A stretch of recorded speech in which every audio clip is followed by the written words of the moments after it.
Life without adventure is not a life at all. Hi, this is Mavi of the Mavinica Life and Travel Vlog.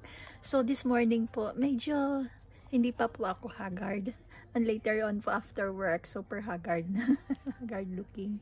Ayan po. So ganyan po ang buhay ng isang OFW. And anywhere I think in the world, ganyan po. So tayo mga Pilipino, nagsisikap para sa buhay natin. Pero napakahirap po, di ba? Currently, na-experience nyo ba na napakahirap na dito sa New Zealand? Ayan, and I guess, hindi natin may pagkakailan na nagkaroon na talaga ng sort of recession, di ba? Yung mahirap ng mabuhay, mahal ang bilihin, at ang sweldo ay kahit paano naman tumaas ng mga cents, pero hindi siya enough to cope with living expenses po, di ba? Yung daily natin. With regards to rental natin, napakataas. Transportation, grabe na rin. Fuel, ang taas. So, ayan, yan po. At syempre po, ang food, dati po, yung $60 ko, enough na siya for a week. This time, hindi po. Parang yung $60 ko, isa-dalawang araw na lang. Ayan, so napakahirap talaga po ng buhay. So, I guess lahat po tayo nakaka-experience po ng ganyan. So, we always have to look for something na para makatipid din po tayo. Like, in my case po, hindi po muna ako nagka-car. Hindi po ako gumagamit ng sasakyan. So, I have to take the bus. And then, para po makarating sa work. Kasi kapag nag-car po ako, I have to pay for the parking, which is $5, and then yung petrol po na napakamahal na. Yung car ko po dati umaabot lang siya na mga $60-70 a week po. This time po doble na siya yung petrol, napakamahal. At the same time po malayo po yung work ko, so medyo magastos po siya talaga. So what I need to do really is to save fuel and other costs like parking, and so I have to take the bus. Mahirap po kasi 2 hours po. After ko ng work, 2 hours pa po ako magta-travel kasi medyo malayo po siya. And then in the morning, kung hindi po ako naidadaan ng husband ko, yan, medyo mahaba rin po yung biyahe. But since naidadaan po niya ako sa morning, medyo hindi po gano'ng kahirap. But then, napakaaga ko naman sa work. So my work starts at 9 o'clock, pero minsan nandito na ako 6 o'clock.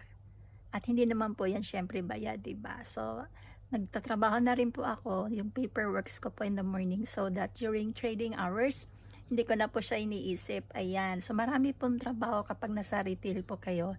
A manager really, hindi lang siya nagmamanage, but ang manager po, siya rin po ay nagtatrabaho parang mga sales assistant, ganyan po. So, gagawin mo po lahat. I mean, kapag busy po yung store, kailangan mo tumulong sa mga staff, diba? Pero syempre, kailangan mo rin mag-delegate. But at the same time, sa dami po ng gagawin, kailangan tulungan po ang mga members ng team para hindi po sila ganong mahirapan. Ayan, so mahirap po. Kasi hindi lang po nakaupo, hindi lang po nag-iisip. Pero physical at saka emotional, mental, nagagamit po sa lahat. Lahat po yung ginagamit kapag manager ka po dito sa New Zealand. Especially kapag nasa retail. Unlike pag nasa Pilipinas, masarap po ang buhay ng manager. Dito po iba. So, ayan. Okay lang naman po. Hindi po tayo dapat malungkot. Kasi po, napakaswerte pa rin. May work. Di po ba? So, we just have to make the most of it. Ayan. So, masasabi ko lang with this current situation po natin, we just have to, sige lang po, kapit lang. Sabi nga natin, di ba? Ganyan talaga. And who knows, di ba? Di lang sa Pilipinas nahihirapan, dito rin. Kaya wag kayong magsasabi na masarap ang buhay sa abroad. No, pareho lang po yan. Kung meron pong paghihirap dyan sa bigas, dito rin po ang taas-taas na. Ang itlog nga po dati, isang tray when I arrived New Zealand, it only cost $7. But at this point in time, alam nyo ba kung magkano? Nasa 24 or 27 New Zealand dollars ang isang tray ng egg. So, ganyan po kagrabe. So, wag kayong mag-isip na mahirap sa Pilipinas. Hindi lang po sa Pilipinas mahirap. Dito rin po sa New Zealand, sa ibang countries din po. So, gusto ko mang umuwi, hindi ko pa po magagawa because I need to prioritize yung my expenses ko. Kasi, we're earning dollars, but we're spending dollars as well, diba? Rental, petrol, or transportation, food, ang mahal po. So, lahat po, kapag gumagastos ka ng dollars, nauuwi lang din po doon yung iyong income. Yan, okay lang sana kung you're earning dollars pero you're spending Philippine peso, hindi po ganon. So kung ano yung in-earn, yun din po yung ginagastos. Ayan, so tips lang po sa lahat.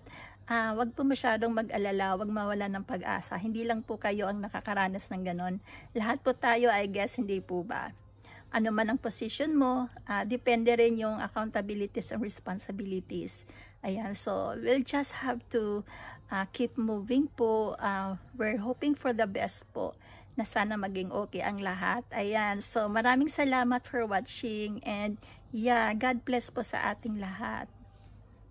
Happy Monday. No, it's not a Monday. Happy Thursday morning. God bless.